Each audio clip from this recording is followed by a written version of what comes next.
This is the story of Ethan Hall, who worked for 5 years as a night shift data executive on the 13th floor of Vardent Tech Park in Seattle, Washington.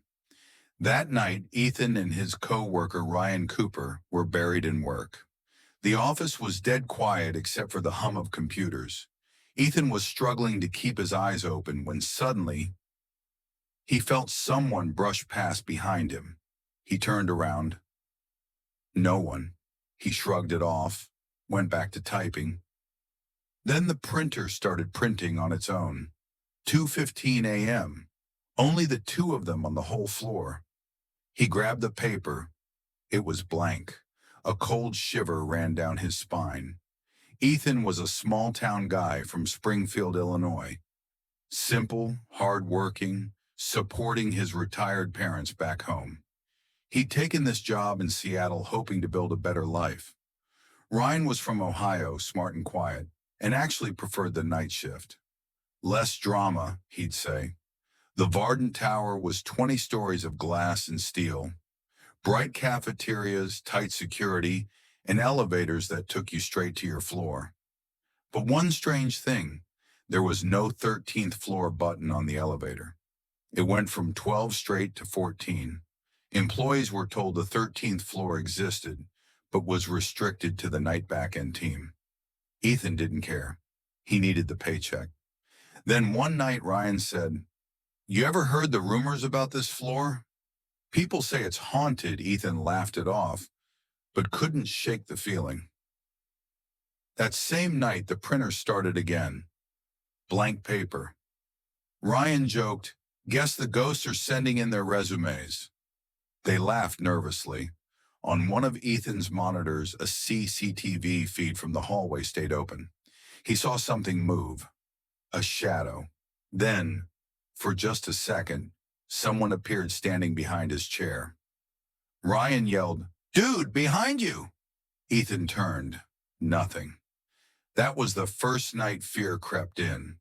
There was a meeting room 3 down the hallway, always locked, always cold.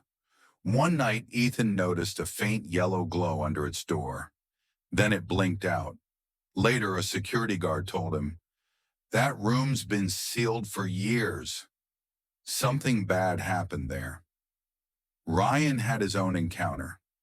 The lights in the restroom flickered violently. Footsteps echoed even though he was alone. Everything strange happened around 3 a.m., and always near meeting room 3. One night, they heard muffled voices from behind that door.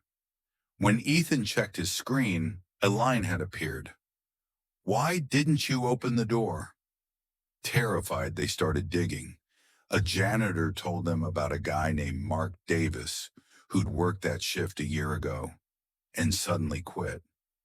Ethan tracked him down. They met at a diner. Mark's hands were shaking. "That room," Mark whispered. "Someone died in there.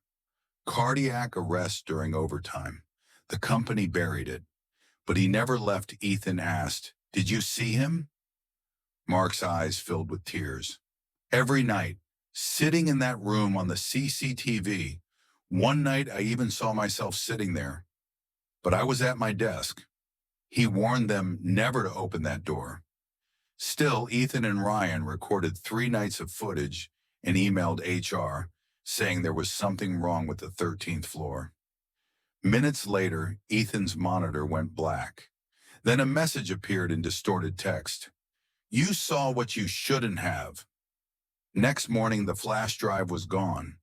His laptop glowed with another line. "You can't leave shift 13. That night, Ryan called, panicked. The same message was on his screen, and the meeting room door was wide open. By morning, HR found the CCTV files deleted. No backups, just a dark stain on the floor where the man had died, as if the concrete itself was hiding something. Both quit within a week and left Seattle.